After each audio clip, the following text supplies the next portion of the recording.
ጤና ይስጥልን ተከበራችሁ የሬዲዮ ቤተሰቦችና አድማጮች ዕለቱን ዜናዎችን እናሰማችኋለን። ዜናውን እናሰማችሁን ሀብታሙ አስፋና ታምሩግራን ባለንበት ሰዓት አቆጣጠር የዛሬ ህዳር 18 ቀን 2018 ዜናዎችን ከማሰማታችን በፊት የአሜሪካውያን የምስጋና ቀን ለምታከብሩ የሬዲዮ ቤተሰቦችና አድማጮች እንኳን አደረሳችሁ እያልን መልካም ምኞታችንን እንገልጻለን። ለእናንተ ቤተሰቦቻችንና አድማጮቻችን ስለምትከታተሉና አብራችሁን ስላላችሁ ምስጋናችን ይድረሳችሁ። ከዕለቱ ዜናዎች በፊት አርዕስተ ዜናውን እናስቀድማለን።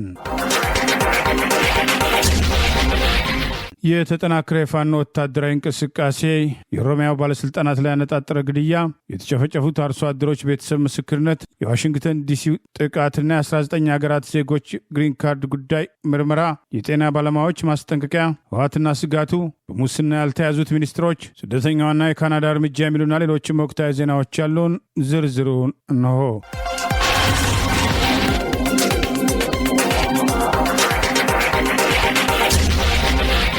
የአማራ ፋኖ ብሔራዊ ኃይል ምስራቅ አማራ ቀጠና ምኒልክ ህዝብ በተለያዩ ግንባሮች ዛሬ የሚያደርጋቸውን ውጊያዎች ተከትሎ በጠላት ላይ ድል መቀዳጀቱን አስታወቀ። የአማራ ፋኖ ብሔራዊ ኃይል ምስራቅ አማራ ቀጠና ምኒልክ ህዝብ ዞብል አምባ ክፍለ ጦር 6ኛ ሻለቃ መርጦ ከተማ በሌሊት ዘልቆ በመግባት የፋሽስቱ ስልጣን አስጠባቂ ሰራዊት ከፍተኛ አመራሮችን በመደምሰስና በማድረግ ታላቅ ጀብዱ መፈጸሙን ዛሬ ህዳር 18 ቀን 2018 ይፋ ባደረገው መረጃ ገልጿል። ምስራቅ አማራ ኮር 2 ዞብል አምባ ክፍለ ጦር 6ኛ ሻለቃ ጉባላፍቶ ወረዳ መርጦ ከተማ መሽጎ ካለ የአብይ አገዛዝ ስልጣን አስጠባቂ ወራሪ ሰራዊት ጋር ትላንት ዳር 17 ቀን 2018 ዓ.ም ሌሊት ሰርጎ በመግባት 4 አጃቢዎቻቸው ላይ እርምጃ በመውሰድ አንድ ሻምበል መሪና አንድ የክፍለ ጦር ሐኪም በማረግ ታላቅ ጀብዱ መፈጸማቸውን አስታውቋል። ሻለቃዋ የሌሊት ጥቃቷን ፈጽማ ያለምንም የጥይት ተኩስ የከፍተኛ አመራሮቹን አጃቢዎች ቀድሞ በማስወገድ አመራሮቹን ከ3 ጥቁር ክላሽ እና ሙሉ ትጥቅ ጋር በመማረክ የተሳካ ስራ መስራቷን ይኸው መረጃ ጠቅሷል። ይህ በእንዲህ እንዳለ ከትላንት ጀምሮ ዛሬ ድረስ ለ2 ተከታታይ ቀናት ከባድ ውጊያ ያደረገው በቀጠናው ምኒልክ እዝ ልጅ ኢያሱ ኮር 23ኛ ክፍለ ጦር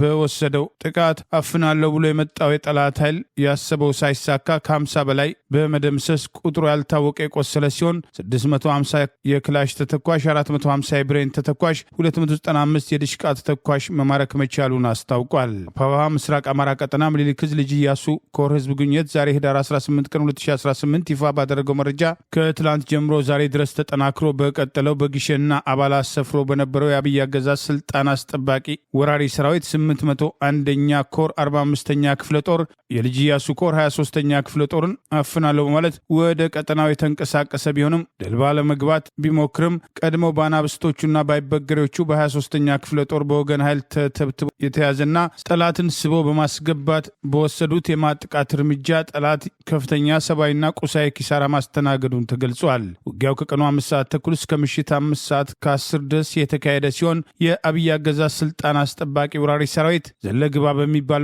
ቦታ ተስቦ ከገባ በኋላ በተለያየ አቅጣጫ የተሰነዘረበትን ጥቃት መቋቋም ባለመቻል ከፍተኛ ኪሳራ ማስተናገዱም ተገልጿል። በዓለም ቱሪስት መስህብን የምትታወቀው ጊሸን ደብረ ከርቤ ገዳም ውስጥ የከተማው አስነዋሪ የብልጽግና ስልጣን አስጠባቂ ኃይል ከገዳም ውስጥ ሆኖ ሞርተር እያስወነጨፈ ወደኋላ ለመውጣት የሞከረ ቢሆንም ያስበው እንዳልተሳካ ተገልጿል። በጥቃቱ ሳቢያ ከ4 በላይ ቁስለኛ ይዞ ወደ ደሴ ከተማ ለመግባት የሞከረው የጠላት ኃይል ዛሬ ህዳር 18 ቀን 2018 የ23ኛ ክፍለ ጦር ቃኝ ቁስለኛ ይዞ እንዳይወጣ በድጋሚ ዚሃ ላይ በሰነዘረችው ጥቃት ጠላት ተጨማሪ ሰብአዊና ቁሳዊ ኪሳራ ማስተናገዱ ተገልጿል። የጠላት ኃይል የተሰነዘረበትን ድንገተኛ ጥቃት ተከትሎ አስክሬንን ጭምር ጥሎ ለመፈርጠጥ የተገደደ ሲሆን የዓለም የጦር ህግን መሰረት ማድረግ የማረከውን ኃይል በህግ አግባብ የሚይዘው ፋኖ የቆሰሉትን ሕክምና እንዲያገኙ የሞቱት እንዲቀበሩ ማድረጉን የአማራ ፋኖ ብሔራዊ ኃይል ምስራቅ አማራ ቀጠና ምኒልክ እዝ ልጅ ኢያሱ ኮር ህዝብ ግንኙነት ባወጣው በዚሁ መረጃ ጠቅሷል። የምኒልክ እዝ ከዚህ ቀደም በዘመቻ አርበኛ አደማሊ በመቶ የሚቆጠሩ ያገዛዙ ስልጣን አስጠባቂ ወታደሮችን በማረከበት ወቅት የዓለም አቀፉ ቀይ መስቀል ምርኮኞችን እንዲጎበኝ ጥሪ አቅርቦ የነበረ ሲሆን ከምርኮኞቹ መካከል በከፍተኛ ደረጃ የቆሰሉ 15ቱን ለዓለም አቀፉ ቀይ መስቀል በማስረከብ ሌሎችም እንዲጎበኙ ማድረጉን ከመስቀል ጭምር ቁስለኞቹን መረከቡን ማረጋገጫ መስጠቱ አይዘነጋም። በኦሮሚያ ክልል ምስራቅ ወለጋ ዞን በጅማ አርጆ ወረዳ ከጅማ ወደ ነቀምቴ ለስራ በመጓዝ ላይ የነበሩ የኦሮሚያ ክልል አቃቢያን ሕግ ላይ በታጣቂዎች ተፈጸመ በተባለ ጥቃት አንድ አቃቢ ሕግ ሲገደሉ 3 ታግተው መወሰዳቸው ተገለጸ። የኦሮሚያ ክልል አቃቢያን ሕግ ማህበር ፕሬዝዳንት አቶ ታደሰ ንጉሴ ኢታና ለአዲስ ስታንዳርድ ድረገጽ መጽሔት እንደገለጹት የኦሮሚያ ክልል አቃቢያን ሕግ የሆኑት ንጉሴም ከበደ፣ አለማየሁ መሰለ፣ አዲሱ ለገሰና ይርጋል ምትኩ ለመንግስት ስራም በትላንትናው ዕለት ህዳር 17 2018 ዓ.ም ከጅማ ከተማ ወደ ነቀምቴ በመጓዝ ላይ ሳሉ በምስራቅ ወለጋ ዞን በጅማ አርጆ ወረዳ ሐራ የተባለች ቀበሌም ሲደርሱ ታጥቀው በጫካ ውስጥ በሚንቀሳቀሱ ቡድን ቁጥጥር ስር ውለዋልም ብለዋል። የድርጊትም ከሰዓት በኋላም 9 ሰዓት አካባቢ መከሰቱን የገለጹትም ፕሬዝዳንቱ ታጣቂዎቹ አቃቢ ህጎቹን በቁጥጥር ስር ከዋላቸው በኋላ አቃቢ ህግም ንጉሴ ከበደን በጥይት በመግደል የቀሩትን 3 አቃቢያን ህጋትን አግተው ወስዳቸዋልም ብለዋል። አቃቢ ህግ ነገሰም ከበደም መገደላቸው የተረጋገጠ ሲሆን አስክሬናቸውም ለቀብር ወደ ሱሉልታ ከተማ የተወሰደ መሆኑና የቀሩትም ሰዎችን በምን ሁኔታ እንደሆኑ የት እንዳሉ አናቅም በማለትም የኦሮሚያ አቃቢያን ህግ ማህበር ፕሬዝዳንቱ አቶ ታደሰ ለመጽሔቱ ገልጸዋል። የኦሮሚያ ጠቅላይ አቃቢ ህግ ቢሮ በበኩሉ የክልሉ አቃቢ ህግ ነገሰም ከበደ መገደላቸውን አረጋግጦ የተሰማውን ጥልቅ ሐዘን በማህበራዊ ትስስር ገጹም አጋርተዋል። ማህበሩ ይህንን ድርጊትም ያወገዘው ሲሆን እነዚህን ህግ ባለሙያዎችም የያዘው አካል እንዲፈታቸውም ሲል ጥሪ አቅርቧል። ከዚህ ቀደም ታጥቀው በጫካ ውስጥ በሚንቀሳቀሱ ቡድን አቃቢያን ህግን የማገት ወንጀል እየተፈጸመ እንደነበር ያስታወሱትም አቶ ታደሰም በቀጥታም ኢላማ ያደረገ ግድያም ሲፈጸም ግን ይህ የመጀመሪያ ጊዜ መሆኑንም አክለዋል። በዚህም ጉዳይ ከምስራቅ ወለጋ ዞን ባለስልጣናት ተጨማሪ መረጃ ለማግኘትም የተደረገው ጥረት አለመሳካቱም መጽሔቱ አክሏል። በአማራ ክልል ጎጃም በሰከላ ወረዳ አጉት ቀበሌ ጥልም ትምህርት ቤት ውስጥ በአሰቃቂ ሁኔታ ተገድለው ምላሳቸውና ብልታቸው ጭምር የተቆረጡት አርሶ አደሮች ቤተሰቦች ምስክርነታቸውን ሰጡ። ድርጊቱ የተፈጸመው በአብይ አገዛዝ ስልጣን አስጠባቂ ወራሪ ሰራዊት መሆኑን የተፈጸመባቸውን ግፍ አካላቸው ጭምር በአሰቃቂ ሁኔታ መቆራረጡን፣ አይናቸው መጎልጎሉን የተጎጂ ቤተሰቦች ማረጋገጫ ሰጡ። ከተሚጠብቁበት ላይ በጫካ ወጥተው ያዟቸው ከሚጫወቱበት ላይ ሲነገር ብለታቸው አይናቸውን ይህንን አውልቆ ወድሮ አራርዶ እንጂ ካዘግቶባቸው ነው ያለ ተቆራርጠው በቃ ከቻክቸው በኩልታ ተጠቅሞ ይመጣ ወደ መቃወም በጣም ሰደደልኝ። በአማራ ህዝብ ላይ ጦርነት ያወጀ አብይ አህመድ አገዛዝ ስልጣን አስጠባቂ ወራሪ ሰራዊት በሰከላ ወረዳ ባረመኔ በአሰቃቂ ሁኔታ ህዳር 14 ቀን 2018 ዓ.ም በሰከላ ወረዳ አጉት ቀበሌ ጥልም ትምህርት ቤት በግብርና ላይ የነበሩ 7 አርሶ አደሮችን በአሰቃቂ ሁኔታ ገድለው ብልታቸውን ቆርጠው ምላሳቸውን ቆርጠው አይናቸውን ጭምር አውጥተው በአስከፊ ሁኔታ የፈጸሙትን የጭካኔ ተግባር ስርዓተ ቀብራቸውን የፈጸሙ የቅርብ የቤተሰቦቻቸው አባላት ጭምር ምስክርነታቸውን ለፋኖ ሰጥተዋል።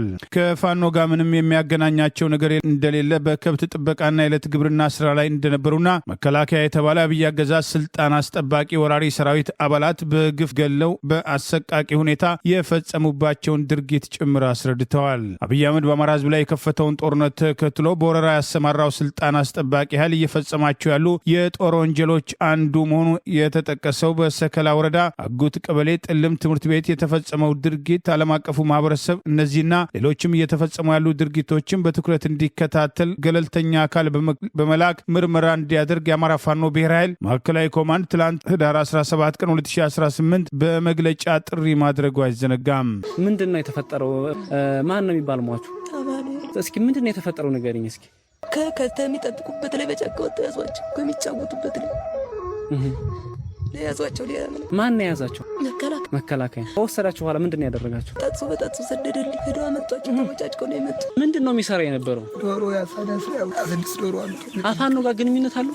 ምን የመጣ አይደለም። በእንዲህ እንዳለ አገዛዙ ሰሞኑን በደቡብ ወሎ ወረይሉ እጁን ሰጥቶኛል ያለውን ግለሰብ አሰቃቂ ድርጊት እንዲፈጽም ካደረገ በኋላ ፋኖ ኃላፊነቱን እንዲወስድ ለማድረግ ያደረገው ጥረት የከሸፈ ሲሆን ይህንኑ አሰቃቂ ድርጊት እንዲፈጽም ያደረገ ግለሰብ የመስቀል ቅርጽ በግንባሩ ላይ በማድረግ ጉዳዩን ሃይማኖታዊ መልክ ለመስጠት የተንቀሳቀሰ ቢሆንም ግለሰቡ በሌላ ጊዜ ምንም አይነት የመስቀል ንቅሳት በግንባሩ ላይ እንዳልነበርና የጭካኔ ተግባሩ ከተፈጸመ በኋላ ቪዲዮ ለመቅረጽ ይህንን ማድረጋቸው የተጋለጠ ሲሆን ተጨማሪ ቪዲዮዎች እናወጣለን በሚል የአብይ አህመድ ማህበራዊ አማካሪ በሆነው ዳንኤል ክብረት አማካኝነት የተሰጠው ማስተያየት አገዛዙ ፋኖን ከህዝብ ለመነጠል አሰቃቂ ድርጊቶችን ለመፈጸም ቆርጦ መነሳቱን ያሳያል የሚል አስተያየት የተሰጠ ሲሆን ቀደም ሲል ዲያቆን በሚል ይጠራ የነበረው ዳንኤል ክብረት ለአገዛዙ ካደረ በኋላ የሰጣቸውም አስተያየቶች ይህንኑ ያገዛዙ ድርጊት ለመደገፍ አደባባይ ወጥቶ አስተያየት መስጠቱና በአሩሲ ኦርቶዶክስ እምነት ተከታዮች ላይ የተፈጸመ ያለውን ጭፍጨፋ አይቶ እንዳላየ መሆኑ ብዙዎች በወቀሳ ሲያነሱና በእምነቱ ተከታዮችና በህዝብ ላይ የተፈጸሙ ያሉ ጥቃቶች ተባባሪ በመሆን የአገዛዙን ወንጀል ለመፈጸም በሚያደርገው ድርጊት ሲያወግዙት ተስተውለዋል። በሰከላ በግፍ ተገድለው አሰቃቂ ድርጊት ከተፈጸመባቸው 7ቱ መካከል 6ቱ አርሶ አደሮች ሲሆኑ አቶ ደሴ ካሳ የ60 ዓመት አዛውንት፣ አቶ ወርቄ ገረም 45 ዓመት፣ አቶ ተመስገን በላይነህ 30 ዓመት፣ አቶ ዋሴ መኩሪያ 26 ዓመት፣ አቶ አለህኝ ክንዴ የ27 ዓመት፣ አቶ አማኑኤል አዲስ 20 ዓመት ሲሆኑ ሁሉም ከሰከላ ወረዳ አቻይ ቀበሌ ሲሆኑ አቶ ቻሌ ፈንታውን የ24 ዓመት ዕድሜ ያለው በተመሳሳይ ቲሊሊ ወረዳ አሽፋ ማርያም ቀበሌ የባጃጅ ሹፌር ሲሆን የቀሩት ወታደሮች መሆናቸው መገለጹ አይዘነጋም። አቶ ጌታቸው ረዳ በኢትዮጵያና በኤርትራ መንግስታት መካከል ጦርነት ይቀሰቀሳል የሚለውን ስጋትም አልጋራም፣ ሁለቱም መንግስታት በልማት ላይ ናቸው ሲሉ አስተያየታቸውን ሰነዘሩ። በሚኒስትር ማዕረግ የጠቅላይ ሚኒስትር አብይ አህመድ የምስራቅ አፍሪካ አማካሪ የሆኑትም የትግራይ ክልል ጊዜያዊ አስተዳደር የቀድሞ ሊቀመንበር ጌታቸው ረዳም ከአልጀዚራ ጋር የቴሌቪዥን ቆይታ ያደረጉትም ለ50 ደቂቃም የዘለቀም ፊት ለፊት ወይም ሄድ ቱ ሄድም ቃለ ምልልስ ቅምሻ ፕሮግራም ከመደረጉም ተከትሎ አቶ ጌታቸው ረዳ ከፍተኛ መነጋገሪያ ርዕስ ሆነው ሰንብተዋል። ቀደም ሲል እንደዘገብነው ዛሬ በተላለፈው የአልጀዚራ ሙሉ ቃለ ምልልስ ምላሽ የሰጡት አቶ ጌታቸው በኢትዮጵያና በኤርትራ መንግስታት መካከል ጦርነት ሊቀሰቀስ ይችላል የሚለውን የአልጀዚራ ጥያቄን ሙሉ በሙሉ እንደማይቀበሉት ገልጸው ለዚህም አባባላቸው ምክንያትም ሲሰጡ በቅርቡ እርሳቸው በአፋር ክልል ቡሬም በተጓዙበት ወቅት በመስክ ጉብኝት ላይ የኢትዮጵያ መንግስት ዘመናዊ የየብስ መስመር እየገነባ እንደሆነ በኤርትራ በኩልም ተመሳይ እንቅስቃሴ ይኖር ብለው ስለሚያስቡም ጦርነት ይቀሰቀሳል የሚለውን የፓናሊስቶቹን አስተያየትም አልቀበልም ብለዋል። እርሶም ከአንዱ ፓርቲ ወደ ሌላው ፓርቲ የመገለባበጥ አባዜ አሎት፣ ይሄ መቼ ይቋጫል ተብለው የተጠየቁትም ጌታቸው ረዳም እኔ ከዚህ በኋላ ለስልጣን አልሮጥም፣ ፍላጎቴንም አቋሜንም ለጠቅላይ ሚኒስትሩ በግላጭ አልነገርኳቸውም፣ ነገር ግን ለህዝቤ ይጠቅማል ባልኩት ጉዳይ ላይ ተሳታፊነቴ አይቀሬ ነው በማለትም አቋማቸውን ገልጸዋል። ጠቅላይ ሚኒስትር አብይ አህመድ በእግዚአብሔር የተቀቡ የተሾሙ መሪ ናቸው የሚለውን አባባል ይጋራሉ ወይ ተብለው የተጠየቁት ጌታቸው ረዳም አልጋራም የሚል አጭር ምላሽም ሰጥተዋል። ስለ ቀድሞ አንዳንድ የአነጋጋሪ ግድፈቶችን በተመለከተ ለቀረበላቸው ጥያቄ አቶ ጌታቸው ረዳም ሲመልሱም ካለፉት 5 ዓመታት ወዲህ ብዙ ነገር ተምሬያለሁ፣ አሁን ጎልማሳ ወይም ትልቅ ሰው ሆኛለሁ የሚል ምላሽ መስጠታቸውም ተስተውሏል። የአሜሪካው ፕሬዝዳንት ዶናልድ ትራምፕ የኢትዮ ግብፅን ጦርነትን አስቆመዋል ማለታቸውን እውነት ነው ወይ የሚል ጥያቄ የቀረበላቸው አቶ ጌታቸው ረዳም ምናልባትም ዶናልድ ትራምፕ የቃላት ጦርነትን አስቀርተው ካልሆነ በቀር በኢትዮጵያና በግብጽ መካከል ጦርነት አልተካሄደም በማለትም ከአልጀዚራው አዘጋጅ ማህዲን ጋር ተመሳሳይነት ያለው አስተያየትም ሰንዝረዋል። በዋሽንግተን ትላንት በብሔራዊ ጥበቃ አባላት ላይ የተሰነዘረውን ጥቃት ተከትሎ ከ19 አገራት ለመጡ የቋሚ የመኖሪያ ፈቃድ ግሪን ካርድ ያላቸው ላይ አዲስ ትዕዛዝ ተላልፏል። ምርመራ ይደረጋል ተብሏል። በአሜሪካ ዋሽንግተን ዲሲ ከዋይት ሃውስ አቅራቢያ በሚገኝ ባቡር ጣቢያ ትላንት በሁለት የብሔራዊ ጥበቃ አባላት ላይ የተሰነዘረውን ጥቃትና ጥቃት አድራሹ ቆስሎ ከተያዘ በኋላ ፕሬዚዳንት ዶናልድ ትራምፕ የሰጡትን ትዕዛዝ መሰረት አድርጎ የአሜሪካ ዜግነትና ኢሚግሬሽን አገልግሎት ዩኤስሲአይኤስ ዳይሬክተር ጆን አዴሎ ዛሬ ይፋ ባደረጉት ትዕዛዝ በፕሬዚዳንት ዶናልድ ትራምፕ ቀጥተኛ ውሳኔ አሳሳቢ ተብለው አስቀድመው የተፈረጁ አገራት የመጡ ስደተኞች የያዙት የአሜሪካ ቋሚ መኖሪያ ፈቃድ ግሪን ካርድ ዳግም እንዲመረመር ትዕዛዝ መስጠታቸውን አስታውቀዋል።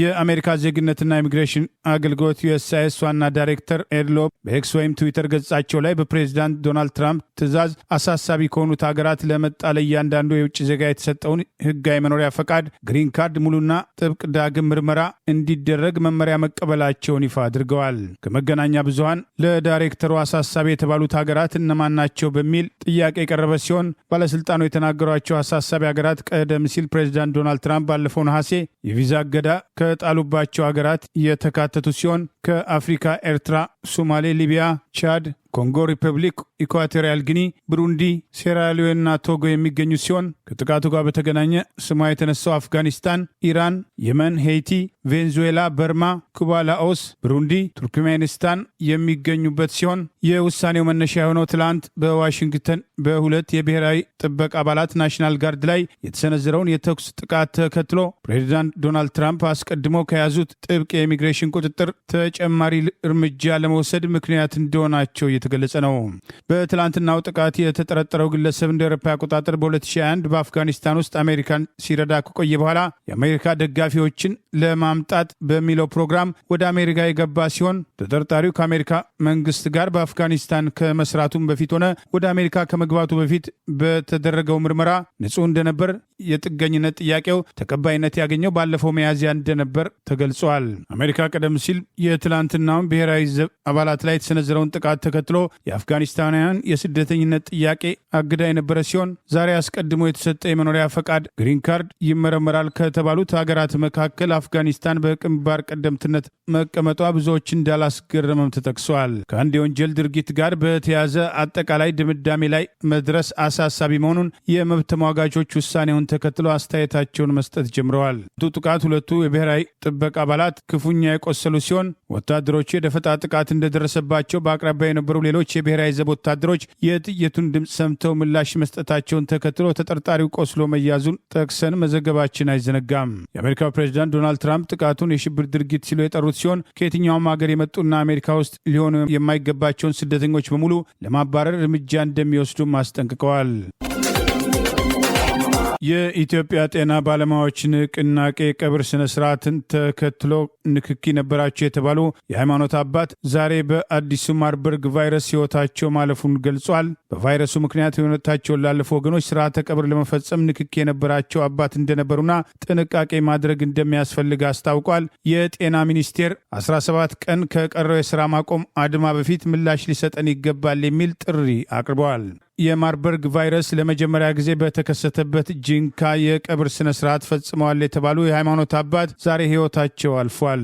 የሃይማኖት አባት ዛሬ በማርበርግ ቫይረስ ሕይወታቸው ማለፉን የኢትዮጵያ ጤና ባለሙያዎች ንቅናቄ በማህበራዊ ገጹ አስታውቆ በቫይረሱ ምክንያት ሕይወታቸው ላለፉት ወገኖች ስርዓተ ቀብር ለመፈጸም ንክኪ የነበራቸው አባት እንደነበሩ አስታውሷል። አስቀድመው በጂንካ ከተማ ለመጀመሪያ ጊዜ ቫይረሱ በተከሰተበት ወቅት የጤና ባለሙያ የሆነውን ዶክተር ጨምሮ በቫይረሱ በቀጥታ የተያዙ 3 ሰዎችና ስርዓተ ቀብራቸውን የፈጸሙና ያከሟቸው ጭምር ሕይወታቸው ማለፉን ጠቅሰን መዘገባችን አይዘነጋም። የማርበርግ ቫይረስ ዛሬ ህዳር 18 ቀን 2018 ዓ.ም 44 የላቦራቶሪ ምርመራ ምልክት ለተደረገባቸው መታየቱን ምንም አይነት ሰው ቫይረሱ እንዳልተገኘበትና አንድ ሰው በቫይረሱ ሳቢያ ሕይወቱ ማለፉን ጤና ሚኒስቴር ዛሬ ይፋ ባደረገው መረጃ ገልጿል። በሌላ በኩል ቫይረሱ ለመጀመሪያ ጊዜ በታየበት ጂንካ ውስጥ ክትትል ላይ ከነበሩ 2 ታካሚዎች መካከል ከማርበርግ ቫይረስ ያገገሙ መኖራቸውን ተስፋ ሰጪ መረጃ መሆኑን የኢትዮጵያ ጤና ባለሙያዎች ባወጣው ተጨማሪ መረጃ ገልጿል። ይህ በእንዲህ እንዳለ የኢትዮጵያ ጤና ባለሙያዎች በቂ ሽፋን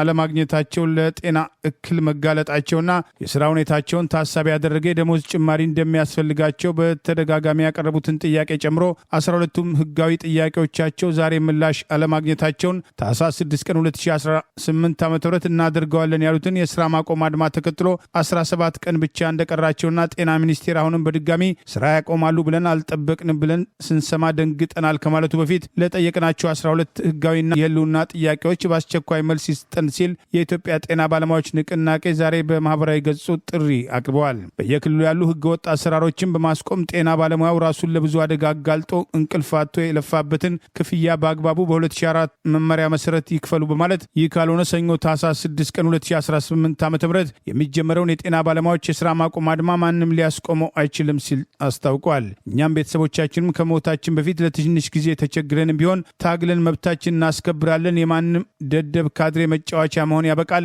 እየተዘጋጀን በማለት 17 ቀናት ብቻ ቀርቶናል፣ ይበቃናል ሲል ጥሪ አቅርበዋል። ሞት ለጤና ባለሙያው ገንዘብ ለካድሬ የሚሆንበት አሰራር መቆም አለበት በማለት አንዳንድ የጤና ባለሙያዎች በትላንትናው ዕለት በማርበርግ ቫይረስ የነርሱና ባለቤቱን ሞት ተከትሎ ልጆቹ ሜዳ ላይ መቅረታቸው ያስቆጫቸው ጭምር አስተያየት ሲሰጡ ተስተውለዋል። የኢትዮጵያ ጤና ባለሙያዎች ከደሞዝ ጭማሪ ጥያቄያቸው በተጨማሪ የጤና ሽፋን እንዲሰጣቸው፣ ህዝቡ የሚታከምበት የጤና ስርዓት በቂ ትኩረት እንዲያገኝና በጀት እንዲመደብለት፣ የተስተካከለ የጤና ስርዓት እንዲኖር ያቀረቡት ጥያቄ ጭምር መካተቱ አይዘነጋም። ኢትዮጵያ ጤና ባለሙያዎች ከዚህ ቀደም ለአንድ ወር የስራ ማቆም አድማ አድርገው በተስፋ ብቻ ያለ ውጤት ወደ ስራ የተመለሱ ቢሆንም ሁለተኛውን ዙር የስራ ማቆም አድማ ህዳር 8 ቀን 2018 እናደርጋለን በሚል የሁለት ወራት ቀጠሮ ከሰጡ በኋላ ለታህሳስ 6 ቀን 2018 ማራዘማቸው የጤና ባለሙያዎችን ንቅናቄ ተከትሎ ሌሎችም የመንግስት ሰራተኞች መምህራንን ጭምር የራሳቸውን ጥያቄ ይዘው ሊቀላቀሉና በጋራ ድምጻቸውን ሊያሰሙ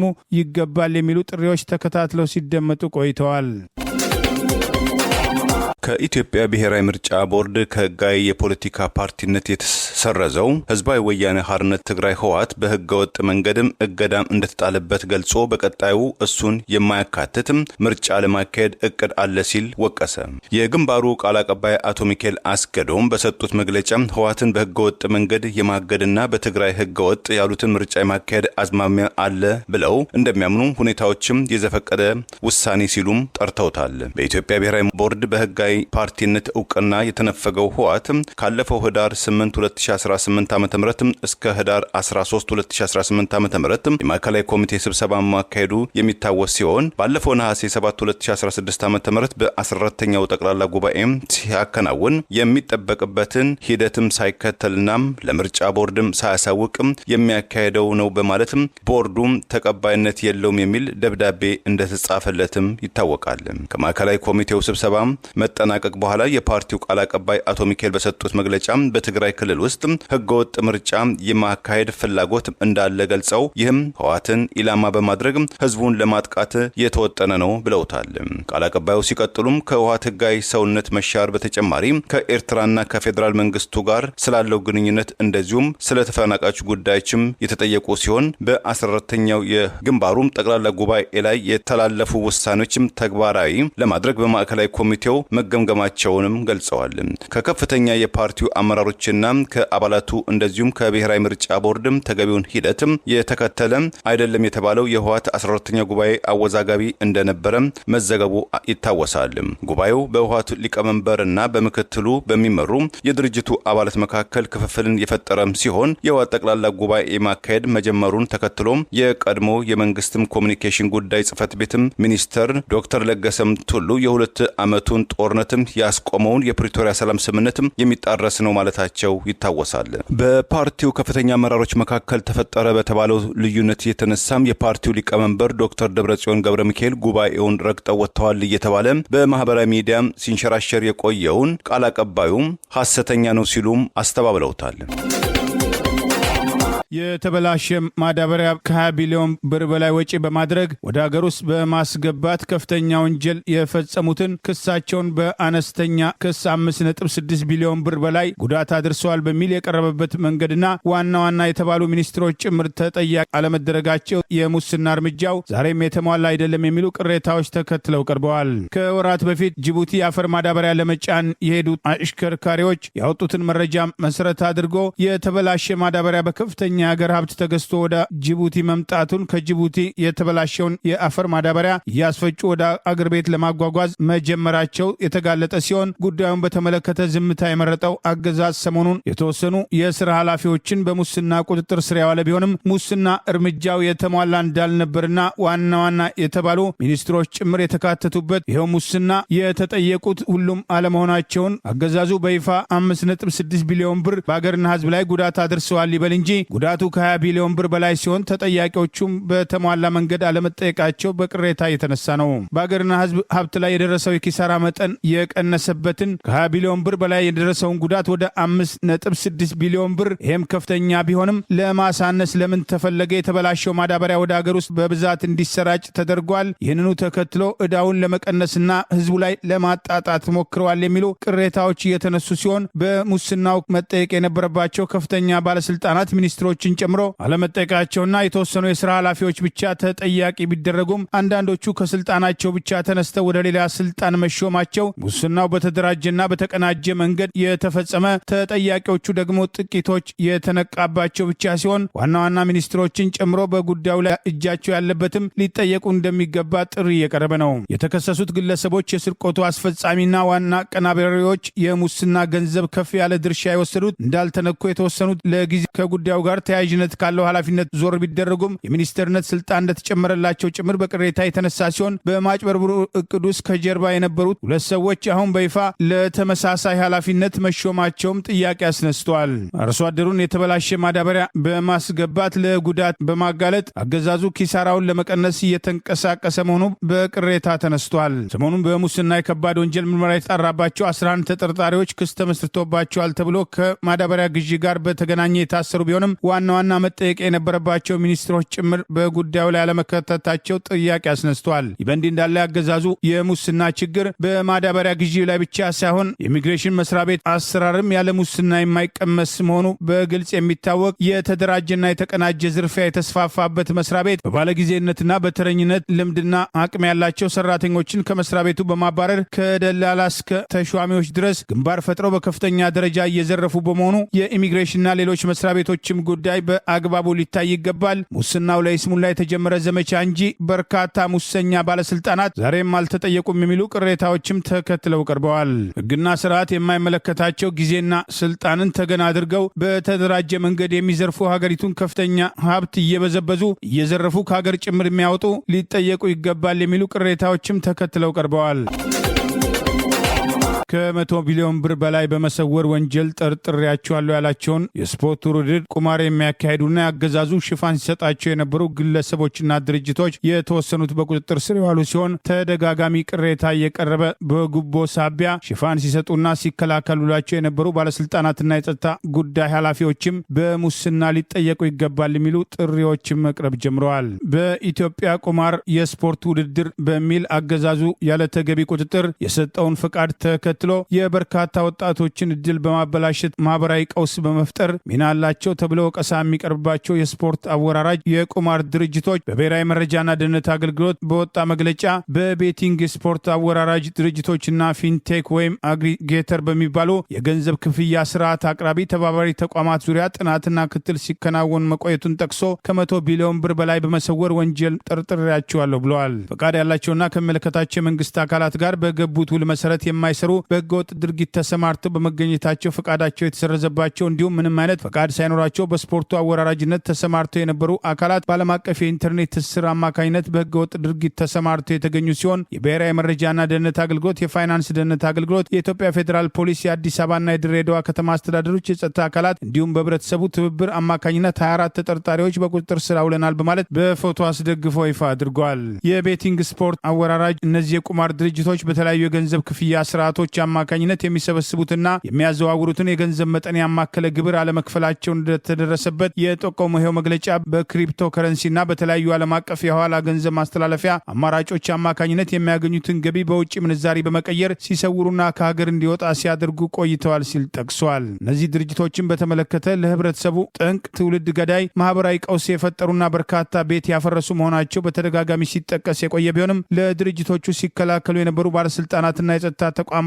ኃላፊዎች ተጠያቂ አለመደረጋቸው በጥያቄ ተነስተዋል። የተለያዩ ሀገራት ዜግነት ያላቸው ግለሰቦች ጭምር ከኢትዮጵያ ውጭ ሆነው አገር ውስጥ ለሚገኙ ተባባሪዎቻቸው ውክልና በመስጠት ህገወጥ ድርጊቱን ሲፈጽሙ መቆየታቸውን የጠቀሰው መግለጫ ውጭ ሀገር የበለጸጉ ሶፍትዌሮችን ጥቅም ላይ መዋላቸውና ድርጅቶቹ ቋሚ አድራሻ የሌላቸው መሆኑ ወንጀሉን ውስብስብና ለቁጥጥር አስቸጋሪ ያደርገዋል በማለት ከ100 ቢሊዮን ብር በላይ የተዘረፈበት ድርጊትን በመግለጫው ጠቅሷል። በህገወጥ ድርጊቱ ሳቢያ ከሀገር ሲሸሽ የነበረው ከፍተኛ ገንዘብ ሽብርተኝነትና ጸረ ሰላም ቡድኖችን በገንዘብ ለመደገፍ በህገወጥ መንገድ የተገኘ ገንዘብ ህጋዊ ለማስመሰል እንዲሁም ለኮንትሮባንድ ንግድ ማካሄጃ እንደሚውል የጠቀሰው መግለጫ ይህንን ለመፈጸም የትኛው የመንግስት ተቋም የትኛው የመንግስት ኃላፊ ተባብረዋል የሚለውን በመግለጫው አለመጥቀሱ የድርጅቶቹ አመራሮችና ኃላፊዎች ከተባሉት ውጭ አንድም ጉዳይ የሚመለከተው የመንግስት ባለስልጣንም ሆነ ለነሱ ከዚህ ቀደም ቅሬታ ሲቀርብ ሽፋን ሲሰጥ የነበረ የጸጥታ ጉዳይ የሚመለከተው ባለስልጣን ተጠያቂ አለመደረጉ በተለይም በአግባቡ ሊቆጣጠረው የማይችለውን የኦንላይን ውርርድ የቁማር ስርዓት ለመዘርጋት የተጣደፈው አገዛዝ የማይቆጣጠረውን በዚህ የስር እርምጃ ሂደቱን ሊያስቆም እንደማይችል ይልቁኑ በይፋ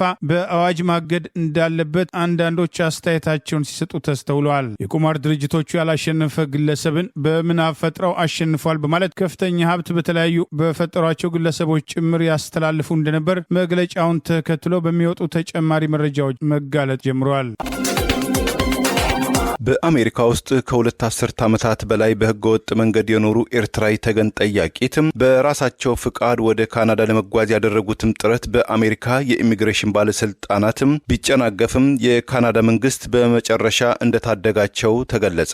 ኒውዮርክ ታይምስም እንደዘገበው የአሜሪካ ዜግነት ያላቸው ሁለት ልጆች ያፈሩት የ50 ዓመቷ ነርስም ራሄል ነጋሲ በአሜሪካ ውስጥ በህገወጥ መንገድ በመኖራቸው በአዲሱ የፕሬዝዳንት ዶናልድ ትራምፕ ጸረ ህገወጥ ስደተኞች ፖሊሲ የአሜሪካ የመኖሪያ መብታቸው ስለሚገፈፍም እና ወደ መጡበት ወደ ኤርትራም ሊጠረዙ ስለሚችሉ በመስጋትም በራሳቸው አነሳሽነት ወደ ካናዳ ለመሻገር ያደረጉትም ጥረትም ሳይሳካ ቀርቶ በቴክሳስ ግዛት ውስጥ በኢሚግሬሽን እስር ቤት ውስጥ ለቀናትም መታሰራቸው ተዘግቧል። በአሜሪካ ለመኖር ያቀረቡትም የጥገኝነት ጥያቄ ህገወጥ ፓስፖርትም አቅርበዋል በሚል ክስም ማመልከቻቸው ውድቅ የሆነባቸው ወይዘሮ ራሄል በአሜሪካው በሜሪላንድ ግዛት ውስጥ ለ22 ዓመታት በመኖር በነርስ ትምህርት በዲግሪ በመመረቅ በአሜሪካ የኢሚግሬሽን አስተዳደር በእንግሊዝኛው ምህጻረ ቃል ICE ዓመታዊ የቅርብ ክትትል በህጋዊ መንገድ በመስራትና ግብር በመክፈል የአሜሪካም ዜጋ በማግባትም ትዳር በመመስረት መልካም ኑሮ እየኖሩ እንደነበረም ኒውዮርክ ታይምስም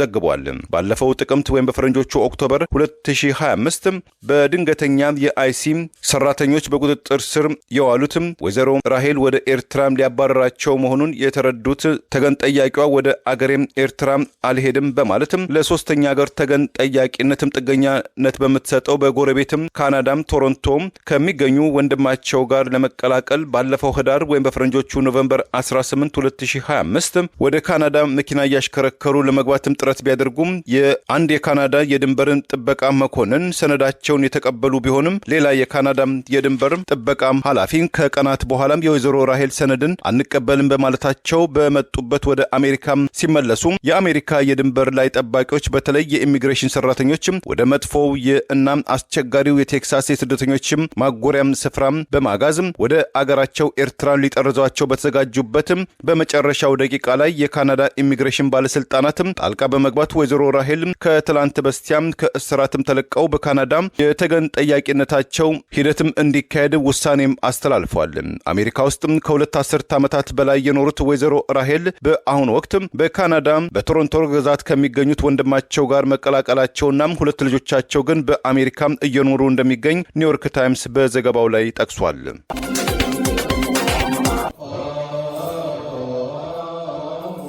በስመ አብ ወወልድ ወመንፈስ ቅዱስ አሐዱ አምላክ አሜን። እንኳን ለእመቤታችን ለቅድስት ድንግል ማርያም የጽዮን በዓል አደረሳችሁ አደረሰን።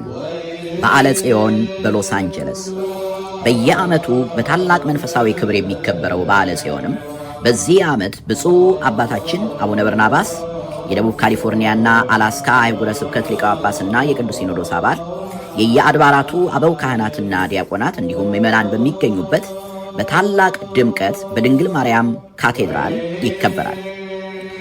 በዓሉ ዋዜማው አርብ ህዳር 19 ቀን ወይም ኖቬምበር 28 ቀን ከ3 PM ጀምሮ ስርዓተ ዋዜማው ይከናወናል። በዓለ ንግሱ ቅዳሜ ህዳር 20 ቀን ወይም ኖቬምበር 29 ቀን ከ1 AM ከሌሊቱ 1 AM ጀምሮ በማህሌት በቅዳሴና በስብከተ ወንጌል ተከብሮ ታቦተ ሕግ ወጥቶ በከፍተኛ መንፈሳዊ ድምቀት በዓሉ ይከበራል። እንዲሁም እሁድ ህዳር 21 ቀን በታላቅ ክብር በማህሌትና በቅዳሴ እናስባለን። በመሆኑም በሎስ አንጀለስና በአካባቢ ያላችሁ ኦርቶዶክሳውያን በእነዚህ ቀናት በመገኘት ከእመቤታችን በረከትን እንድትቀበሉ በእርሷ ስላደረገውም ድንቅ ነገር እግዚአብሔርን እንድታመሰግኑ ቅድስት ቤተ ክርስቲያን ጥሪዋን ታቀርባለች። የህንድ ባለስልጣናት በሙምባይ ከተማ ለተከሰተው የአየር ብክለትም ሰሞንኛውን የኢትዮጵያ የአፋሩ የአርታሌ እሳተ ገሞራን በምክንያትነትም እንዳያቀርቡ የአገሪቱ ከፍተኛ ፍርድ ቤትም አስጠነቀቀ።